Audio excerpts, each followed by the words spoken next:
हमें विवेक के द्वारा बुद्धि पर शासन करके बुद्धि को बलवान बनाकर मन को जो ज्ञानेंद्रियों के साथ विषयों में विचरण करते हुए हमें महान अशांति, दुख, क्लेश, बंधन, जन्म, मृत्यु, अपयश ये जो भोगना पड़ रहा है, अब हमको सुधार करना है। ये सत्संग प्रभु की अहेतुकी कृपा से कथन श्रवण करने का सौभाग्य मिल रहा है। यदि हम अपने आचरण में सत्संग को ना उतार पाए तो व्यर्थ तो नहीं जाएगा, पर वो लाभ भी नहीं मिल पाएगा जो लाभ मिलना चाहिए। जितना समय सत्संग में गया वो तो सत्य गया, पर मनन नहीं किया, आचरण में नहीं उतारा तो जो वास्तविक सत्य का साक्षात्कार है, परम लाभ, भगवत साक्षात्कार, भगवत प्राप्ति, भगवत प्रेम, तत्वबोध, एक ही बात को कई शब्दों से जो वर्णन किया गया है, वो लाभ, परम लाभ, वो नहीं मिल पाएगा। अब हमारे हृदय में एक असमर्थता दिखाई देती है। विषय भोगों का सेवन करने से इतना हमारी बुद्धि निर्बल हो गई है वो निश्चय ही नहीं कर पा रही कि अभिमान रहित, भोग रहित, विषय चिंतन रहित परमानंदमय जीवन होता है। ये निश्चय नहीं कर पा रही। घूम घूम के यही बुद्धि हमें शिक्षा दे रही, यदि मेरी फोटो खींचे, वीडियो बने, संसार में सब जाने कि हम कोई महापुरुष हैं, या हमारे मनोइच्छित भोग मिले, खूब जैसा चाहे भोग मनमानी भोगे, यही मनुष्य जीवन का चरम लक्ष्य है। ये आखिरी बुद्धि का बहुत बड़ा भ्रम है जो साधक को, उपासक को, भगवत मार्ग के पथिक को पुनः माया जाल में फंसा देता है। पुनः का तात्पर्य वो कोई जीवन मुक्त नहीं हुआ, पर वो पथिक था भगवत मार्ग का, फिसल कर फिर माया में खड़ा हो गया। इसलिए सावधान, ये बुद्धि और मन तब तक तुम्हारे शत्रु हैं जब तक ये भगवदाकार ना हो जाए। जिसकी बुद्धि यही निर्णय करती रहती है, प्राकृतिक ब्रह्मा के द्वारा रचे हुए प्रपंच का चिंतन करते हुए ये पद मिल जाए, ये भोग मिल जाए, ये वस्तु मिल जाए, ये व्यक्ति हमसे पराजित हो जाए, आदि आदि, ये सब मायामयी बुद्धि है। सत्संग के द्वारा इस मायामयी बुद्धि का परिवर्तन करके भागवतिक बुद्धि लाओ। भागवतिक बुद्धि जो मैं हूं वही संपूर्ण सृष्टि है, ज्ञान जो मैं है ये भ्रमात्मक है, प्रभु ही प्रभु है, मेरे हृदय में प्रभु है, संपूर्ण हृदय में प्रभु, मेरे आराध्य देव के सिवा कोई नहीं। ये भक्ति, मैं सेवक हूं, सचराचर मेरा सेव्य है, कर्मयोग। चाहे जिस मार्ग में देखो, अध्यात्म में, संपूर्ण सृष्टि में एकमात्र शांत रस ब्रह्म विराजमान है, परमात्मा विराजमान है।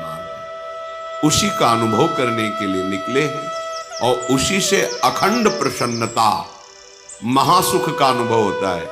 ये विषयी पुरुष को पता नहीं होता। भोगेश्वरी प्रसक्तानाम तया प्रहृत चेतसाम व्यवसायात्मिका बुद्धि समाधौ न विधीयते, श्री भगवान के वचन है। परमात्म प्राप्ति में महासुख है, ऐसा बुद्धि निश्चय ही नहीं करती जिसकी बुद्धि भोगों में रत है, जिसका चित्त भोगों ने अपहृत कर लिया है, हरण कर लिया है। भोगों में जो सुख खोजता है वो ऐसा निश्चय भी नहीं कर सकता कि परमात्म प्राप्ति में महासुख है। इसलिए श्रीपाद प्रबोधानंद जी महाराज कह रहे हैं, भ्रातर्यर्हि निमीलितासि नयने तत्र क्वा कांतात्मज भ्रातृ स्वाप्त सुहृद गण क्वच गुणा कुत्र प्रतिष्ठादयः कुत्राहं कृतयः प्रभुत्व धन विद्या द्यैस्ततः सर्वतः त्वं निर्विद्य सविद्य किं नु न चलस्य अद्यैव वृंदावनम। हे भ्रातः, हे भाई, तुम्हें ये बात पता है? निमीलितासि नयने तत्र क्वा कांताद्मद भ्रात स्वाप्त सुहृद गणा क्वच गुणा कुत्र प्रतिष्ठादयः। तुम्हें ये पता है कि जहां मृत्यु तुम पर वार करेगी और तुम्हारे नेत्र मुंद जाएंगे, मृत्यु सैया में तुम सो जाओगे, तब ये तुम्हारे स्त्री पुत्र धन नाना प्रकार के गुण प्रतिष्ठा सुहृदगण मित्र पद प्रतिष्ठा ये तुम्हारे किस काम की रहेगी? तुम्हें इस बात का पता है? श्रीपाद कह रहे हैं, बहुत ध्यान देने योग्य बात। यही हमारी बुद्धि विचरण करती है, यही हम मांगते हैं कि हमें मिल जाए, उसी के लिए सावधान करते हैं। हे भैया, तुम्हें ये पता है जब मृत्यु शैया में तुम्हें नेत्र मूंद करके तुम्हारे स्वरूप को अंतर्हित करके सूक्ष्म शरीर स्वभाव शुभ अशुभ कर्म इनको समेट करके काल ले जाएगा, तब तुम्हारे साथ कौन रहेगा? कौन तुम्हारा बचेगा? शरीर यहीं छूट जाएगा। स्त्री पुत्र मित्र सुहृदगण पद प्रतिष्ठा धन वैभव जो तुम्हारा जितना माना हुआ है ये सब छूट जाएगा। तुम्हें ये पता है? श्रीपाद हैं, कुत्राहं कृतयः प्रभुत्व धन विद्याद्यैस्ततः सर्वतः। जब भाई तुम्हारी आंखें मुंद जाएंगी, कोई तुम्हारे साथ ही नहीं जाएगा, तो तुम अपनी प्रभुता दिखाने में धन को चाहे जैसे मिले, अधर्म से, हिंसा से, व्यभिचार से, कैसे भी एकत्रित करने में, मैं बहुत बड़ा धनी विद्वान प्रतिष्ठित आदि ऐसा अभिमान करने में तुम्हें क्या सुख मिलेगा? क्योंकि जब तुम्हारे नेत्र मुंद जाएंगे तो कुछ भी तुम्हारे साथ नहीं जाएगा, तो तुम्हारा ये अहंकार, तुम्हारा ये अधर्म के द्वारा कमाया हुआ धन, ये प्रभुता, ये पद तुम्हारे रह जाएंगे क्या? नहीं। तो फिर त्वं निर्विद्य सविद्य किम नु न चलस्यद्यैव वृंदावनम। फिर तुम वृंदावन की तरफ क्यों नहीं चल देते हो? क्योंकि ये तुम्हारे पास जो कुछ भी जितना है सब नाशवान है, आंख मुंदते ही छूट जाएगा। तो वृंदावन में चलने से क्या होगा? बोले एक बार जो वृंदावन आ गया, भले कुछ ही मिनट के लिए, और यहाँ की रज लग गई, यहाँ की वायु लग गई, यहाँ की एक लता को प्रणाम कर लिया, एक वैष्णव को प्रणाम कर लिया, और प्रभु साक्षात श्री विग्रह रूप धारण किए हुए विराजमान है। सच्ची मानिएगा, ये राधा वल्लभ लाल जी, बिहारी जी महाराज, राधा रमन जी लाल, ये साक्षात कहने में भी संकोच होता है। ये प्रिया प्रीतम स्वयं प्रकट है, ये किसी कारीगर की रचना नहीं। और एक क्षण में बात सुनते हैं, आप ऐसा ना समझें आपकी बात निकली और वहां पहुंची, बस नंबर मिलने की बात है। नंबर मिल जाए, नंबर मिल जाना आर्त भाव से विश्वास करके कि प्रभु सामने विराजमान है। हम स्वयं के एक अनुभव की बात बताते हैं। सन्यास वेश में थे, सबसे पहला जब बिहारी जी का दर्शन हुआ, बाहर से कोई आता है तो बिहारी जी ही बाहर आकर्षित करते, बाक्य बिहारी लाल। सबसे पहला वृंदावन में दर्शन बाक्य बिहारी लाल का हुआ। जे ही दर्शन हुए तो प्रभु हैं साक्षात, हृदय में विकलता हुई। क्या स्तुति करूं, अकिंचन भिक्षु क्या रिझाऊं, क्या समर्पित करूं, बस विकलता। दौड़ करके चढ़ गए और समीप से दर्शन किए। तो देखा किसी को माला मिल रहा है, किसी को भोग प्रसाद मिल रहा है, तो आंख में आंख मिलाई और कहा महाराज अगर इतना किनका मिल जाता तो हृदय में तृप्ति का अनुभव होता, आपकी जूठन मिल जाती है। ऐसे मन है, अब इसके लिए नहीं ललचाएगा तो और किसके लिए ललचाएगा। स्वामी सामने है और प्रसाद मिल ही रहा है सबको। मन से है कि आप तो सत्य कहते हैं, सत्य इसलिए कि आपको विश्वास इतना हृदय में आया और पीछे हमारे पीठ में हाथ आया है ऐसे, पीछे उतर बाबा और एक कमल की माला और दोना भर प्रसाद। और बाबा वो गद्दी में बैठते हैं, रोज वहां से प्रसाद ले लिया था। ये बात तो कोई नहीं जान रहा था बिहारी जी के सिवा, हमने मुख से नहीं बोला था, हृदय से बोला। एक बात की पूर्णता हुई और पीछे प्रसाद। साक्षात प्रभु विराज, एक बार इनको प्रणाम कर लिया। भावुकता की बात नहीं कहता, तस्मात् शास्त्रम प्रमाणम।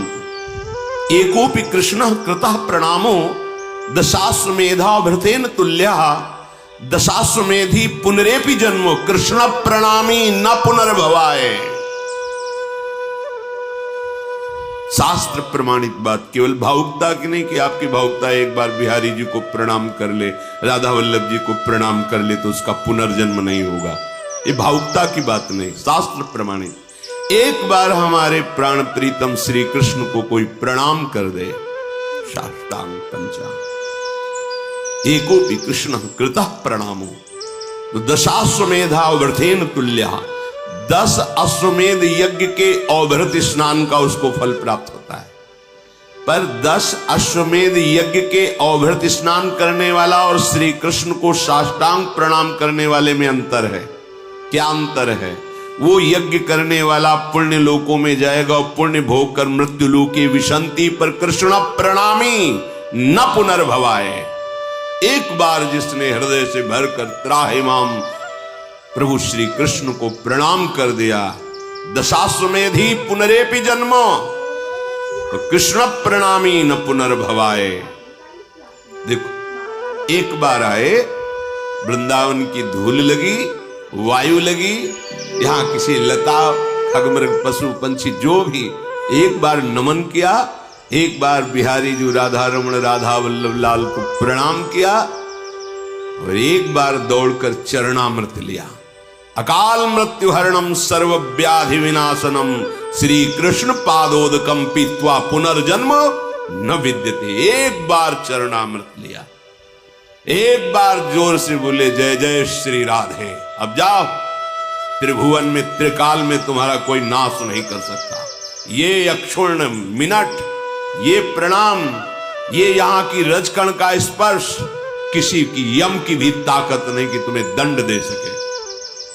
इसीलिए श्रीपाद कह रहे हैं, भैया तुम क्या ये नहीं जानते कि तुम्हारी आंखें मुंदेगी, मृत्यु होगी, और जब मृत्यु होगी तो ये धन, ये पुत्र, ये मित्र, ये पद, ये प्रतिष्ठा, ये अभिमान तुम्हारा मिट्टी में मिल जाएगा, कुछ भी तुम्हारे साथ नहीं जाएगा। तो एक बार निर्विद्य सविद्य किम नु चलस्यद्यैव वृंदावनम, तू अभी एक बार क्यों नहीं चल देता वृंदावन को? बोले कैसे चले, ये परिवार के जो लोग हैं ना ये नहीं आने देते।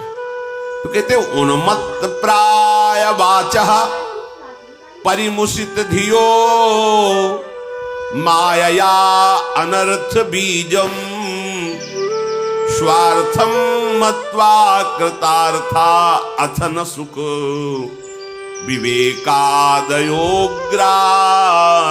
वाचः स्वीयाः सर्वे जिघांस्यन्त्याः बहुमृषा स्नेह पाशैर्निबध्य श्री वृंदारण्याया महमहित समाजात कदा निःसृतस्त्वाम्। ये जो तुम्हारे सगे संबंधी हैं शरीर के, इनके वाक्य उन्मत्त प्रायः वाचः, उन्मत्त कहते पागल को, ये पागलों के से वचन हैं, ध्यान देने योग्य नहीं है। क्योंकि धियो माया अनर्थ बीजम, जो सब अनर्थों का बीज है माया, उससे वो मोहित होकर के बोल रहे हैं। स्वार्थम मत्वा कृतार्था, वो केवल अपने स्वार्थ में तुम्हें बांध कर रखना चाहते हैं। श्रीमद् भागवत में एक जगह आया था कि जब कोई भगवत प्राप्ति का निश्चय करके चलने लगता है परमार्थ मार्ग में, तो देवता उनके परिवार के परिजनों की बुद्धि में बैठ करके उसके मार्ग में विघ्न पहुंचाते हैं। अगर उससे निकल जाए तो आगे बढ़ जाए, नहीं तो ये ऐसा खाई है मोह की कि गिरा ही देते हैं। सबके जीवन में आता है। ये जो पारिवारिक जन होते हैं, ये मोह ग्रसित बुद्धि होती है। वो हमें नहीं जानते, ना हमारे स्वरूप को जानते हैं, ना वो अपने को जानते हैं, ना अपने स्वरूप को वो जानते हैं। केवल बाहरी शरीर संबंध को लेकर के खूब रुपया पैसा कमाओ, खाओ पियो, दुल्हन लड़का बच्चा परिवार मकान गाड़ी, भगवान की बड़ी कृपा हमारे बेटे के ऊपर, बेटा मांगे खाए भूखा प्यासा भजन। अरे ऐसा जीवन किस काम का? संसार का यही सोच है, सबका सोच है। तो उन्मत्त प्रायः वाचः परिमुषित धियो माया अनर्थ बीजम, ये अनर्थ की बीज जो माया है, ये पारिवारिक जनों की बुद्धि में बैठकर उनको पागल कर देती है, उन्मत्त कर देती। नहीं, अगर तुम वृंदावन गए, भजन की माला देखा, तो हम ऐसा कर लेंगे, वो घबरा गया। एक श्लोक में तो कह रहे, रुददपि पितृमात्र बंधु पुत्रादिकम अपहाय निशम्य नारह दुक्ति ही हृदि परम कठोरताम दधानो द्रुतमवलोकय कृष्ण केलि कुंजम। हे भाई, जब तुम भगवत प्राप्ति के लिए कदम बढ़ाना शुरू करोगे तो तुम्हारी माता तुम्हारे पिता रो रो करके तुमको उस मार्ग से विचलित करना चाहेंगे। ये अनुभवी महापुरुषों के वचन हैं, बड़े बड़े महापुरुष। आद्य गुरु भगवान शंकराचार्य जी ने अपनी माता से कहा कि मैं सन्यास लेना चाहता हूं मां, मुझे आदेश करो। सन्यास? नहीं नहीं बेटा, तुम अकेले पुत्र हो, दूसरा कोई है नहीं, पिता भी नहीं कि जी, मेरे तो सिर्फ एक आप हो, आप सन्यास? नहीं। और जब तक मां की अनुमति नहीं होती तब तक सन्यास लेने की प्रथा नहीं है, अनुमति चाहिए। वो कह दे हां तो सन्यास ले ले, अनुमति के बिना सन्यास नहीं। भगवान शंकराचार्य जी ने विचार किया, मां की अनुमति के बिना बात बनेगी नहीं, तो क्या करें? गंगा स्नान कर रहे थे, माया से मगरमच्छ पैदा किया, मगरमच्छ उठ के श्रीअंग को पकड़, मां देखो मगरमच्छ खा रहा है। अरे बेटा, हम तो वृद्ध हैं, कैसे बचा पाएंगे? बोले मां, अगर आप कह दो कि सन्यास ले लो फिर मगरमच्छ मुझे नहीं खाएगा। बोले बेटा, तो सन्यास ले लेना, मगरमच्छ क्यों खाए? उसी समय मगरमच्छ बाहर जब निकले, उनका बेटा सन्यास ले तो लेना, पर मेरा कोई अंतिम क्रिया करने वाला नहीं तेरे सिवा। उनका मां, जिस समय मुझे पता चलेगा मेरी मां पधार गई, उसी समय मैं ये दंड अपने किसी को देकर और आपकी अंत्येष्टि क्रिया करूंगा, सन्यासी होते हुए भी। ऐसा माता सची जी ने जब महाप्रभु चैतन्य देव से कहा कि आप जा तो रहे हो, तो थोड़ा जहर ला के रख दो, क्योंकि आपके सिवा कोई है नहीं, विष्णु प्रिया कभी बाहर निकली नहीं, क्या होगा? बार बार विनय करके कि मां मुझे बस श्री कृष्ण प्रेरित कर रहे हैं, मैं उनके नाम उनके प्रेम में अपने जीवन को बलिदान देना चाहता हूं, इसलिए मां मुझे आदेश दीजिए। जब दोबारा मां सन्यास वेश में मिली तो उनका मां, सच्ची कहता हूं, हमारा हृदय तो आपके प्रति ऐसा है कि अगर अपने तन की आपकी पादुका बनाऊं इस चमड़े की, तो भी मैं उरीन नहीं हो सकता, पर ये श्री कृष्ण मुझे ऐसे अपने नाम अपने रूप में ऐसे दीवाने कर दे कि अवश्यमर्थता है आपके सामने बैठना, आपके साथ रहना। पर हृदय ऐसा कहता है कि अगर ये तो आपकी पादुका बने तो भी मैं वो ऋण नहीं हो सकता। ये भगवत महापुरुष साक्षात भगवान है। अपने लोग तो उन्मत्त प्रायः वाचः परमुषित धियो माया अनर्थ बीजम। इनके द्वारा माया में अनर्थ बात ही निकलती है जिससे भगवत प्राप्ति में बाधा पहुंचे। अगर हम प्रभु का आश्रय ले ले तो मोह बंधन काट सकते हैं। नहीं, ये मोह बंधन इतना विचित्र है, इतना विचित्र है। गोपीजनों से यही तो कह रहे, बड़े बड़े योगी जिस मोह की बेड़ियों को नहीं काट पाते, तुम सब ने उस बेड़ियों को काटकर हमसे प्रेम किया। हम तुम्हारे जन्म जन्म ऋणी। भगवान श्री कृष्ण बोले, मैं तुम्हारा ऋणी। रुददपि पितृ मात्र बंधु पुत्रादिक मपहाय निशम्य नारह दुक्ति। जब तुम भगवत मार्ग में दृढ़ता पूर्वक चलने के लिए तैयार होगे तो माता पिता हो सकता है रो के तुमसे बात करें, परिवार के जन स्नेहवश तुम्हें रोकने की चेष्टा करें परमार्थ से। दूसरे कलर का भजन करे तो वाह वाह, और जब अपना भजन करने लगे फिर देखो कैसा होता है।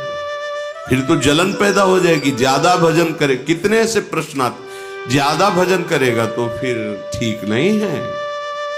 भजन माला नहीं हाथ में होना चाहिए तुम्हारा। दूसरे का, बड़े भाग्यशाली माता पिता जिनके ऐसा पुत्र हुआ, वो कहेंगे। और जब अपना बेटा, फिर तो हृदय ही बताएगा कैसा होता है।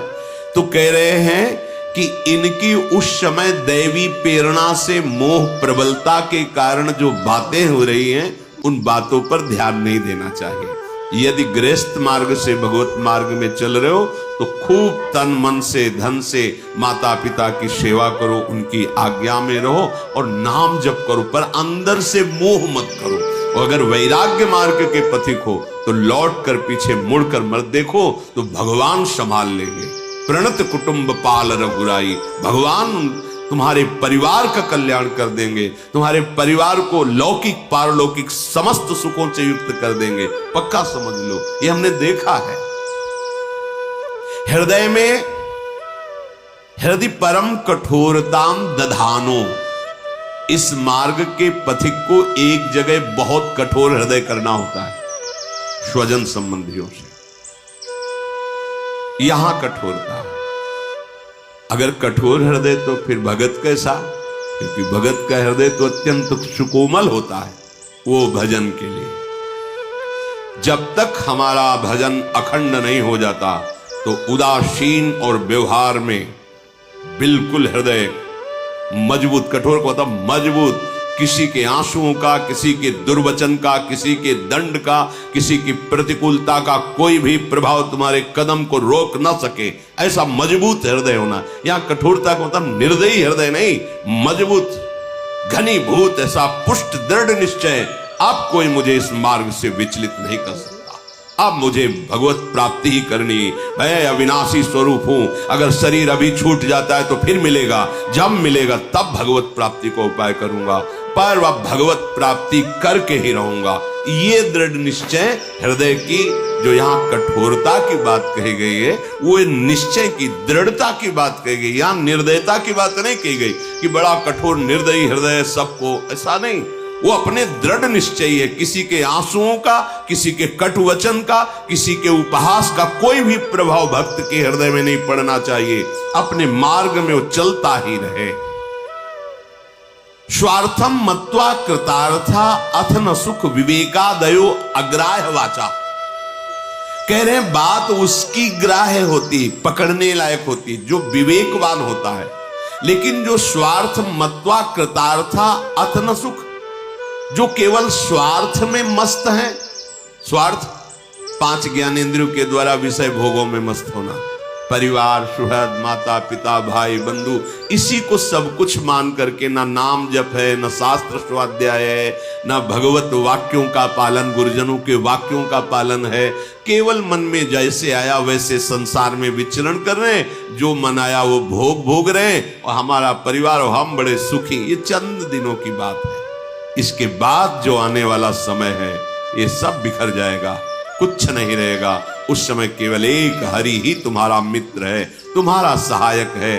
तो शास्त्रों में जो वर्णन किया गया है, अगर हम उसके अनुसार चले तो आप देखोगे कदम कदम पे सुख का अनुभव होता है। ये शास्त्र एक एक शब्द परम सत्य है, बिल्कुल सच्ची मानो। जब आप ठीक अध्यात्म में आओगे तो जो लिखा है वही आपके हृदय में चलेगा। अगर नहीं चल रहा है तो आप देख लो कहीं ना कहीं कुमार्गगामी प्रवृत्ति में फंसे हुए हो। ये शास्त्र अनुभूत महापुरुषों के द्वारा लिखित है। अगर करोड़ आदमी आपको सलाह दे तो सलाह मानने योग्य नहीं है, लेकिन एक विवेकवान और भगवान में अपने प्राणों को समर्पित किए हुए बोले तो आंख मूंद करके चल दो उस मार्ग पे, कभी पतन नहीं होगा।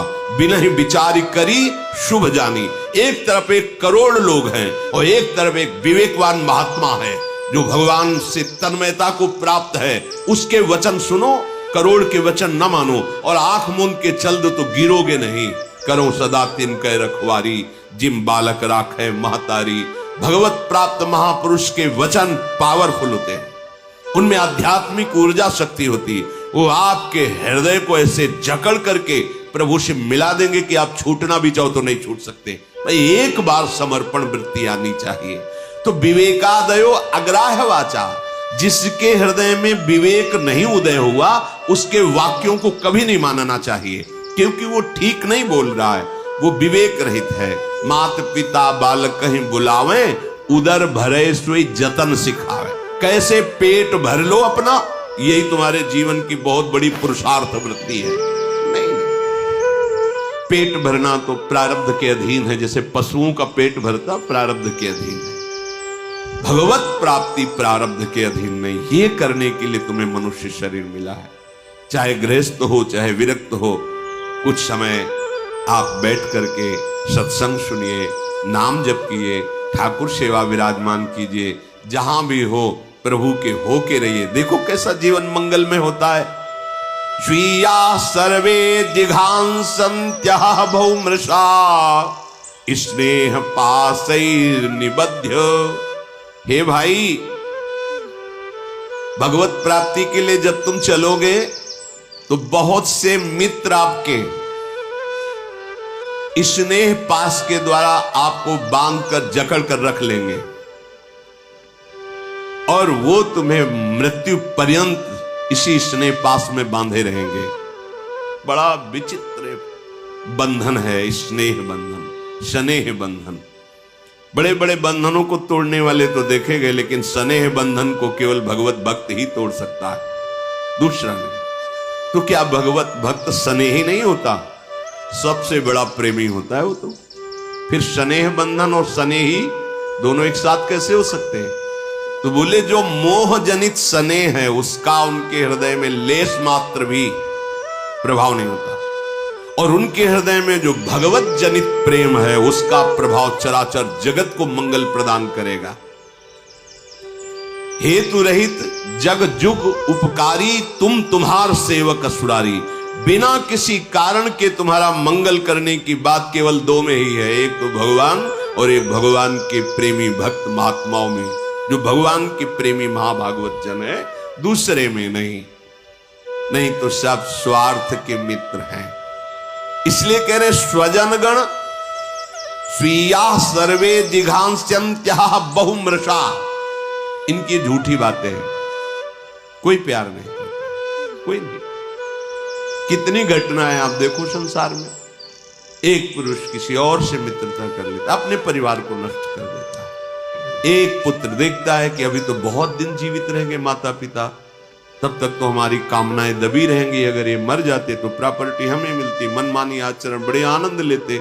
वो किसी न किसी विधान से अपने पूजनीय वंदनीय, जिन्होंने अपने छाती का दूध पिला के पाला, उन माता और पिता की हत्या कर देता है। ये स्वार्थ बहुत बड़ा जहर है, ये जहर किसी को भी नष्ट कर देता है।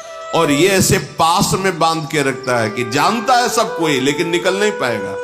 ऐसा नहीं कि नहीं जानता, जानता है कि हमारे साथ छल कर रहा है, ये कपट कर रहा है, पर फिर भी वो उन्हीं का आश्रय लेगा, भगवान का आश्रय तो भगवत प्रेमी महात्माओं के वचनों के अनुसार चलने से मिलता है। इसलिए कह रहे विवेक के द्वारा जो वचन बोले गए हैं उनको स्वीकार करो, नहीं तो जो विवेक रहित वचन है अग्राह्य वाचा, ऐसी वाणी को नहीं सुनना चाहिए। बादुल भूत विवश मतवारे, ते नहीं बोले बचन विचारे, तिनकर कहा सुनी नहीं काना। ऐसी बातें कानों से सुनकर मन में विचार नहीं करना चाहिए जो मोह ग्रसित वाणी है। हे भाई, मैं तुम्हें इसलिए नहीं कह रहा कि तुम्हारे हृदय में हम कोई दुख पहुंचाना चाहते हैं कि आप मोह शने को छोड़ो। महाभाग्यै प्राप्तम वपुरिदमिहा कर्णि महिमाद्भुतो, वृंदाटव्या कलितमखिलम स्वप्न सदृशम शुभाया, माश्वासो नहीं नहीं मतो नापि वपुषि, क्षणेस्मिन्नेवं त्वं तदभिचल वृंदावन वनम। तुम्हारा महाभाग्य से ये मानव देह स्वस्थ है। अभी बड़े भाग्य से, बड़े भाग मानुष तन पावा, सुर दुर्लभ सदग्रंथन गावा, साधन धाम मोक्ष कर द्वारा, पाई न जे परलोक संहारा, सो परत्र दुख पावई, सिर धुनि धुनि पछताए, काल ही कर्म ही ईश्वर ही मिथ्या दोष लगाए। अरे भगवान को ही नहीं था कि हम भजन करें, अरे समय अनुकूल नहीं था इसलिए भजन नहीं हुआ, पूरा जीवन व्यर्थ प्रपंच में चला गया। हे भाई, तुम बड़े भाग्यशाली हो, तुम्हें मनुष्य शरीर मिला है, बड़ी महिमा इस मनुष्य शरीर की। आप जो चाहो बन सकते हो, जो चाहो, नीच से नीच और महान से महान, आप जो चाहो बन, बड़ी महिमा है। तो तुम्हें हम राह बता रहे हैं। श्रीपाद कह रहे हैं, बड़ा करुणामय प्रभावशाली वृंदावन धाम है। अद्भुतो वृंदाटव्या, अद्भुत अद्भुत महिमा वृंदावन की है। देखो, जिसको तुमने मान रखा है कि ये सत्य है, तुम्हें हम सच्ची कह रहे हैं। कलितमखिलम स्वप्न सदृशम, ये तुम्हारा मकान दुकान रुपया पैसा रिश्ता नाता एक बड़ा स्वप्न जैसा है। आंख मुंदेगी ना, ये स्वप्न आंख खुलने पर समझ में आता है। आंख खुली है तो मोह के द्वारा आप स्वप्न देख रहे हो, और जहां मृत्यु हुई ये स्वप्न खत्म, कुछ नहीं, याद भी नहीं इसकी। भला याद है पिछले जन्म में कौन हमारी पत्नी था, कौन पुत्र था, कौन हम थे, क्या, कुछ नहीं याद है। ऐसे ही आंख मुंदी खत्म स्वप्न, जैसे स्वप्न में आंख खुली खत्म, उसकी सत्य नहीं है, कुछ नहीं था, न वो राजा न वो रानी, न महल न सुख न भोग, कुछ नहीं, एक स्वप्न था। ऐसे ही तुम्हारा ये जन्म जो है, मोह निद्रा में तुम सब देख रहे हो, जहां तुम्हारी आंख, ये स्वप्न आंख मुंदने पर खत्म होता है, वो स्वप्न आंख खुलने पर खत्म होता है, अंतरित ना है। ये जागते हुए भी स्वप्न है और वो सोते हुए स्वप्न आता है, ये मोह निद्रा है। वो सुषुप्ति अवस्था में स्वप्न का प्रादुर्भाव हुआ है, ये भी स्वप्न। छूटने के बाद तुम एक बार भी नहीं सोच सकते कौन मेरी पत्नी था, कौन मेरा पुत्र था, कितना बैंक बैलेंस था, मैं कौन पद में था, खत्म, बिल्कुल खत्म। जो कर्म के उसके परिणाम से नया शरीर, नई स्मृति, नए कर्म। कब तक ये प्रपंच चलता रहेगा, कब तक हम झेलते रहेंगे ये भ्रम? थोड़ा तो सावधान हो, कुछ सत्य की कमाई करे। मानव देह प्राप्त हुआ है तो कह रहे हैं कि अब कल का भरोसा मत करो। शुभाया अश्वासो, नहीं नहीं मतो नापि वपुषि, तुम्हारी श्वास का भरोसा नहीं है और तुम्हारे वपु, इस शरीर का भी भरोसा नहीं, कल रहे कि ना रहे। तो आज अभी मेरी बात विश्वास कर, क्षणे अस्मिन, इसी क्षण में, त्वम तदभिचल वृंदावन वनम, अद्भुत अद्भुत आनंद प्रदान करने वाला महामहिम वृंदावन का एक क्षण भी अब विलंब मत कर, चल दर्शन कर, चल रज में लौट, प्रभु से मना कि मुझे यहां वास मिले, जितने मिनट मिले, इसके बाद जब जा तो वृंदावन को हृदय में बसा ले और राधा राधा राधा राधा, तेरा जीवन निहाल हो जाएगा। मान लेना, हमारी प्रार्थना मान लेना, इससे बढ़कर कोई बात नहीं है। धाम का आश्रय लेकर प्रिया प्रीतम के चरणों की शरणागति, राधा राधा, कोई तुम्हें परास्त नहीं कर सकता, विश्वास करो। कलह कलेश न व्यापय यही ठा, ये ठौर विश्व ते न्यारी, नागरी दासी जन्म जितायो, बलिहारी बलिहारी हमारी सबही बात सुधारी।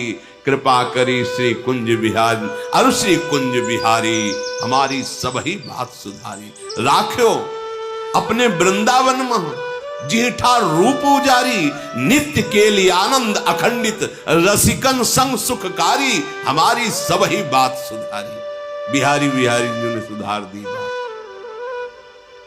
कोई भी कितना भी बड़ा रोग या कष्ट हो, जहां राधा राधा राधा हर समय मन जब श्यामा श्याम के चरणों में है तो दुख कौन भोगे? भोगने वाला तो भोगता मन ही है। और मन श्यामा जी ने अपने चरण सेवकाई में ले लिया तो तन चाहे सुखी हो या दुखी कोई फर्क नहीं पड़ता। देखो, जब औषधि के द्वारा मन को तन से बेशुद्ध कर दिया जाता है तो कहीं भी ऑपरेशन करो, काटो कुछ भी करो, मन को दुख नहीं होता। इतनी त्वचा मन के संसर्ग से अलग कर दी जाए तो आप देख रहे हैं, अपना ऑपरेशन भी देख रहे हैं, पर आपको कष्ट महसूस नहीं होगा, क्योंकि त्वगेंद्री को औषधि के द्वारा मन से उतनी देर के लिए अलग कर दिया गया। अब त्वगेंद्री को आप चीरो फारो, मन को कोई परेशानी नहीं। ये साधारण औषधियां हैं। अगर राधा नाम सुधा रसम का प्रभाव चल जाए और मन उस रस में डूब जाए और शरीर में कीड़े पड़े तो क्या फर्क? अगर मन विषयों में डूबा हुआ है, देव शरीर है, तो क्या फर्क? क्या फायदा है ऐसे देव शरीर से? ये तो छूटेगा, आज नहीं तो कल छूटेगा, लेकिन जहां हमारा मन पहुंचना चाहिए वहां पहुंचना। जीवन का परम लाभ है, मान लो, भूल में मत फंसो। हम ये नहीं कहते तुम वैराग्य धारण करो, हम कहते जहां हो, जैसे हो, जो भी हो, बड़ी सावधानी से, दूसरों को दुख ना हो, पाप ना बने, ऐसा कोई कर्म ना करो और खूब धन कमाओ धर्म के द्वारा, और उसे संत सेवा, ठाकुर सेवा, जीव सेवा, माता पिता की सेवा, परिवार सेवा, खूब आनंद लो। राधा राधा कर करके नाचो गाओ, देखो आनंद की वर्षा होती कि तुम घर में बोलोगे राधा राधा तो कोई भी भूत प्रेत पिशाच मारण मोहन वशीकरण उच्चाटन ग्रह नक्षत्र तुम्हारे घर में प्रतिकूलता नहीं पैदा कर सकता, क्योंकि राधा नाम का एक कीर्तन हो रहा है। जहां भगवान नाम कीर्तन होता है वहां स्वयं भगवान विराजमान होते। मदभक्ता यत्र गायन्ति तत्र तिष्ठामि नारदः। जहां मेरे भक्त नाम गुण का कीर्तन करते वहां मैं विराजमान होता हूं, और जहां स्वामी विराजमान होते हैं फिर ये कोई भी जीते विनायक शुभ अशुभ विघ्न करे नहीं कोई, विघ्न करे नहीं कोई, डरे कलिकाल कष्ट भय, हरे सकल संताप, हरसि हरि नाम जपत जय। उसकी जय हो जाती है जो निरंतर भगवान का आश्रय लेकर उनके नाम का कीर्तन, उनका सुमिरन। आप गृहस्थ को, पूरे घर को मंदिर बना सकते हैं। हे प्रिया प्रीतम विराजमान, ये सब उनके पार्षद, और कमाइए, सुंदर भोग लगाइए, आरती कीजिए, नाम कीर्तन कीजिए, माता पिता परिवार की सेवा कीजिए। देखो आप कैसे आनंदित हो। मनमानी दुराचार प्रवृत्ति, गंदे नशा, अपने पूज्य जनों का अपमान, अधर्मा आचरण, ये तुम्हें कभी सुख शांति प्रदान कर सकते? कभी नहीं। इसलिए सावधान। भगवत कृपा से सत्संग मिला है तो जीवन अब सतमय होना चाहिए, आनंदमय होना चाहिए।